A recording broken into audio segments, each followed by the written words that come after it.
আমরা এখন শিখব অপ্রকৃত ভগ্নাংশকে কিভাবে মিশ্র ভগ্নাংশে প্রকাশ করব তার পদ্ধতিগুলো এবং অঙ্কগুলো সমাধান নিয়ে।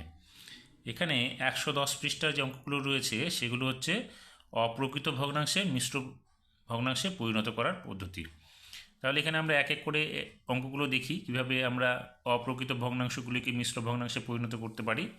এখানে প্রথম সংখ্যাটা রয়েছে লবের জায়গায় হচ্ছে 11 এবং হরের জায়গায় হচ্ছে 7। এখানে অপ্রকৃত ভগ্নাংশ এই জন্য বলা হয়েছে লবটা হরের চাইতে বড়, সেই জন্য এটা হচ্ছে অপ্রকৃত ভগ্নাংশ। যদি প্রকৃত ভগ্নাংশ হয় তাহলে লব হবে ছোট, হর হবে বড়। তাই এখানে এই ভগ্নাংশটা হচ্ছে আমাদের অপ্রকৃত ভগ্নাংশ। অপ্রকৃত ভগ্নাংশ থেকে আমাদের কি করতে হবে, মিশ্র ভগ্নাংশে প্রকাশ করতে হবে। তাহলে আমরা কি করব, যেহেতু উপরেরটা বড় নিচেরটা ছোট, সেজন্য আমরা কি করব, উপরের সংখ্যাটাকে 7 দিয়ে ভাগ করব। তাহলে এখানে আমরা 7 দিয়ে ভাগ করছি। দেখো 7 দিয়ে যদি আমরা ভাগ করি, 7-এর ঘরের নাম হতে 7 একে 7 কত হবে, 7 একে 7। যদি 7কে আমরা 2 দিয়ে গুণ করি তাহলে কত হবে, 7 দুগুণে 14 হবে। কিন্তু এখানে আমাদের কত আছে, 11, সেই জন্য আমরা দুবার দিতে পারছি না, দিব কত, একবার। তাহলে আমরা এখানে লিখব 7 একে 7। এইবার দেখো 11 থেকে যদি আমরা 7কে বাদ দিই তাহলে কত হবে, 4 হবে। তাহলে এই 4টা লিখতে হবে কোথায়, এখানে উপরে লিখতে হবে, আর 7টাকে লিখতে হবে নিচে। অর্থাৎ আমাদের কত দাঁড়ালো, 1/4/7। এই সংখ্যাটাই হলো আমাদের অপ্রকৃত ভগ্নাংশ থেকে মিশ্র ভগ্নাংশে প্রকাশ। এবার দ্বিতীয় যে অঙ্কটা রয়েছে সেখানে দেখো উপরে আছে 22, নিচে 7, অর্থাৎ লবের জায়গায় হচ্ছে 22, হরের জায়গায় হচ্ছে 7। উপরেরটা বড়, লব বড়, হর ছোট, সেই জন্য এটা অপ্রকৃত ভগ্নাংশ। এটাকেও আমাদের কি করতে হবে, মিশ্র ভগ্নাংশে প্রকাশ করতে হবে। তাহলে আমরা কি করলাম, এটাকে 22কে 7 দিয়ে ভাগ করছি। দেখো এখানে আমরা কত পেলাম, 7 দিয়ে 2কে গুণ করলে কত হচ্ছে, 14। এবার যদি আমরা 7কে 3 দিয়ে গুণ করি তাহলে কত হবে, 21। আবার 7কে যদি আমরা 4 দিয়ে গুণ করি কত হবে, 4 সাথে 28। কিন্তু আমাদের এখানে কত আছে, 22। তাহলে 4 বার যাবে না, 28 বড় সংখ্যা হয়ে যাচ্ছে, আমাদের দিতে হবে কত, 3 বার। যে সংখ্যাটা হচ্ছে 22 থেকে 21 ছোট। তাহলে এখানে আমরা লিখব 3 বার, তাহলে 3 সাথে 21 হলো।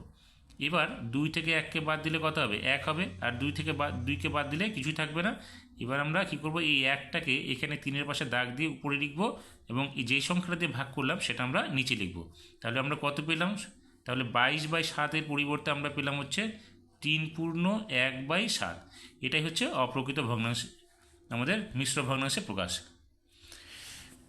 পরের সংখ্যাটা হচ্ছে 32/7। এখানেও আমাদের এটা কি, অপ্রকৃত ভগ্নাংশ। তাহলে এখানে আমরা এটাকে কী করব, ভাগ করে দেব। তাহলে এখানে দেখো 7 দিয়ে আমরা 32কে ভাগ করছি। আগে দেখো 7-এর সঙ্গে যদি আমরা 4 গুণ করতাম তাহলে কত পাচ্ছিলাম, 28। এবার 7-এর সঙ্গে যদি আমরা 5কে গুণ করি তাহলে কত হবে, 5 সাথে 35। নামতা পড়ে দেখবে, তাহলে 35 হয়ে গেল। তাহলে 5 বার দিলে 35 হবে। এখানে আমাদের আছে 32, তাহলে তো আমরা 5 বার দিতে পারবো না, আমরা দেবো কত, 4 বার। তাহলে 4 বারে কত হবে, 28। তাহলে এখানে আমরা লিখব 28, ভাগফলের জায়গায় লিখব 4। এখন আমরা কি করব, এটাকে বিয়োগ করব, 32 থেকে 28কে বাদ দিতে হবে। তাহলে 32 থেকে 28কে বাদ দিলে কত হবে, 4 হবে। এই 4 সংখ্যাটা আমরা 4-এর পাশে এখানে দাগ দিয়ে উপরে লিখব, আর ভাগ যেটা করেছিলাম 7 দিয়ে সেটা নিচে লিখব। তাহলে আমরা কত পেলাম, 4/4/7। এটাই হলো 32/7 অপ্রকৃত ভগ্নাংশের মিশ্র ভগ্নাংশ, 4/4/7। পরের যে অঙ্কটা আছে সেখানে দেখো 23/5 আছে। তাহলে 23/5কে আমরা কী করব, 5 দিয়ে 23কে ভাগ করব, কারণ উপরে হচ্ছে লবটা বড়, হরটা ছোট। তাহলে 5-এর ঘরের নামতা দেখো, 5কে 1 দিয়ে গুণ করলে কত হবে, 5 হবে। 5কে যদি আমরা 2 দিয়ে গুণ করি বা 2-এর ঘরের নামতা পড়ি, 5 দুগুণে 10। 5কে 3 দিয়ে গুণ করলে কত হবে, 3×5 = 15।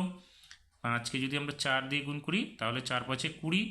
5-এর সঙ্গে 5 বার গুণ করলে 5×5 = 25। তাহলে এখানে আমাদের কত আছে, 23 আছে।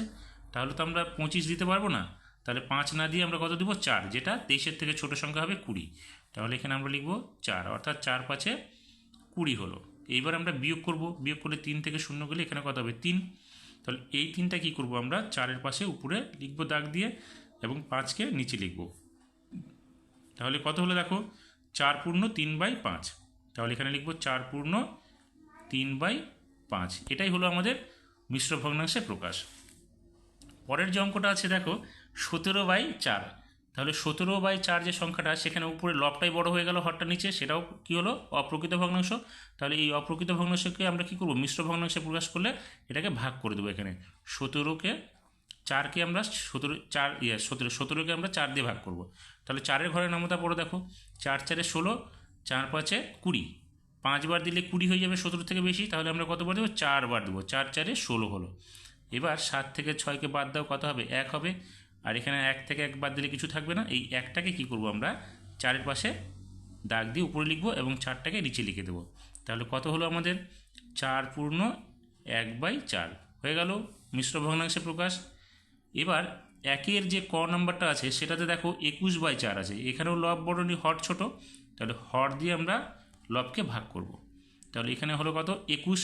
এবার 4-এর ঘরের নামতা পড়ো, 4 5-এ 20 আর 4 6 24, 6 বার দিলে কত হবে? 24 হয়ে যাবে, 21 থেকে বড়, তাহলে আমরা এখানে দেবো 5 বার। তাহলে 4 5-এ 20 হলো। এবার বিয়োগ করব, 21 থেকে 20 গেলে কত হবে? 1 হবে, অর্থাৎ 1 থেকে 0 গেলে 1 হবে। এই 1টা আমরা 5-এর পাশে দাগ দিয়ে উপরে লিখব লবের জায়গায় এবং 4টাকে হরের জায়গায় লিখব। তাহলে কত হলো আমাদের? 5 পূর্ণ 1/4। খ নম্বরে দেখো আছে 27/5, এখানেও আমরা যেহেতু উপরে লবটা বড় নিচে হর ছোট, আমরা এটাকেও ভাগ করব। তাহলে এখানে কত হবে? দেখো 5-এর ঘরের নামতা পড়ো, 5 2 10, 3 5-এ 15, 4 5-এ 20, 5 5-এ 25, 5 6 30, এখানে 6 বার দিলে 30 হয়ে যাবে, 27 থেকে বড়, আমরা 6 বার দিতে পারছি না, দিব কত? 5 বার। তাহলে 5 5-এ হলো কত? 25। এবার 7 থেকে 5কে বাদ দাও, কত হবে? 2। 2 থেকে 2কে বাদ দিলে কিছু থাকবে না, আমরা কি করব? 2টাকে এখানে লবের জায়গায় লিখব এবং 5কে হরের জায়গায় লিখব। তাহলে কত পেলাম আমরা? মিশ্র ভগ্নাংশটা 5 পূর্ণ 2/5। গ নম্বর অঙ্কটাতে দেখো এখানে আছে 38/5, উপরে বড় হয়ে গেল লবটা, তাহলে আমরা আবার ভাগ করব এখানে। তাহলে 38কে ভাগ করছি, দেখো 5-এর ঘরের নামতায় পড়ো, 5 6 কত পেলাম? 30, 5 7-এ 35, 5 8-এ 40, 8 বার দিলে 40 হয়ে যাবে, যেখানে আছে 38 তাহলে হবে না, আমরা দেব 7 বার, 5 7-এ 35। এবার আমরা কি করব? বিয়োগ করব, 8 থেকে 5কে বাদ দিলে কত হবে? 3, 3 থেকে 3কে বাদ দিলে কিছুই থাকবে না। এবার আমরা এই 3টাকে কী করব? এখানে লবের জায়গায় লিখে দেবো 7-এর পাশে, আর 5কে লিখব নিচে। তাহলে কত পেলাম আমরা? 7 পূর্ণ 3/5 হয়ে গেল।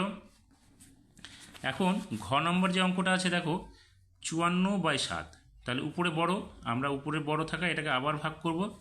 7-এর ঘরের নামতা পড়ো, দেখো 7-এর ঘরের আমরা এর আগে লিখেছিলাম কত? 5 7-এ 35, তাহলে 6 7-এ 42, 7 7-এ 49 এবং 7 8-এ 56, 8 বার দিলে 56 হয়ে যাবে, আছে এখানে 54, তাহলে আমরা 8 বার দেবো না, দিব কত? 7 বার। 7 বার দিলে 7 7-এ 49, যেটা 54 থেকে ছোট হবে, 8 বার দিলে 54 থেকে বেশি হয়ে যাচ্ছে, সেই জন্য আমরা 7 বার দেবো। এবার 54 থেকে আমরা 49কে বাদ দেব, দেখো 54 থেকে 49কে বাদ দিলে কত হবে? এখানে 5 হবে। এবার তাহলে কি করব? 5কে আমরা 7-এর পাশে লিখে দাগ দিয়ে উপরে লিখব এবং 7কে নিচে লিখব। তাহলে কত পেলাম মিশ্র ভগ্নাংশটা? 7 পূর্ণ 5/7। সর্বশেষে নম্বর অঙ্কটাতে দেখো আছে এখানে 51/8, এখানেও আমরা বড় পাচ্ছি 51টা লবটা, আর হর ছোট, সেই জন্য আমরা এটাকে মিশ্র ভগ্নাংশে প্রকাশ করতে গেলে 8 দিয়ে আমরা 51কে ভাগ করব। 8-এর ঘরের নামতা পড়ে দেখো, 8 1-এ 8, 8 2-গুণে 16, 3 8-এ 24, 4 8-এ 32, 5 8-এ 40, 6 8-এ 48, 7 8-এ 56, 7 বার দিলে 7 8-এ 56, যেখানে আছে 51, তাহলে আমরা ভাগ করতে পারছি না 7 বার, আমরা দেবো কত? এখানে 6 বার, 6 8-এ 48। এবার দেখো 51 থেকে 48কে বাদ দিলে কত হবে? এখানে বাজবে 3, এই 3টা আমরা কি করব? 6-এর পাশে দাগ দিয়ে 3 লিখব হরের জায়গায়, লবের জায়গায়, এবং 8কে দেবো আমরা হরের জায়গায়। তাহলে আমরা কত পেলাম? এখানে যে মিশ্র ভগ্নাংশ পেলাম 6 পূর্ণ 3/8। এইভাবে আমাদেরকে 110 পৃষ্ঠার যে ভগ্নাংশগুলো আছে অপ্রকৃত ভগ্নাংশ, তাকে আমরা মিশ্র ভগ্নাংশে প্রকাশ করতে পারবো।